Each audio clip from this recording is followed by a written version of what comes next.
was quite a big team that made Jane and the Dragon. It was over 100 people. There was obviously the writers, an incredible pool of writers that were mostly Canadian and New Zealand, because we had to have the writers come from the two co-production countries. We had a wonderful US-based editor and sort of in charge of the script team.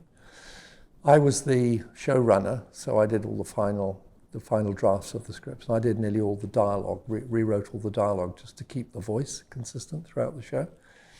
And also I developed a lot of the storylines ahead of giving them out to the writers.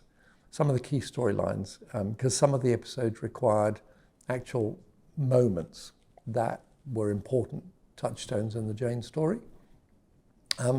But outside of that, writers were able to send in script ideas. We call them thumbnails, and then we pick from those thumbnails, and they develop those into short form versions of the scripts, little treatments, and then from those treatments we develop them into scripts. A fairly standard script writing process that you see used in TV, animation and drama throughout the world. The only difference was for us that, or not one of the, one of the processes we used was helping the writers to understand this wasn't fantasy. I know there's a dragon in it, but we didn't want lots of magic and goblins and elves and fantasy creatures running in and out of the show, because at its heart, Jane and the Dragon was about a social setting of a young girl who's dealing with her contemporaries, the other young people in the castle of her own age group, her parents and her parents' wishes, then the royal family's wishes, and then this great big dog of a dragon that she's got as a big buddy. And so within all of that, it was all about bringing stories in that impacted on her decision-making.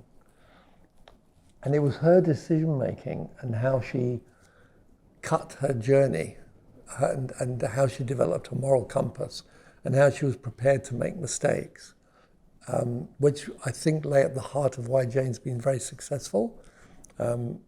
We don't have the baddie. We never had a baddie of the day. We never had, a foe that she had to really overcome. We just had spoilers, which essentially was Gunther and Gunther's dad.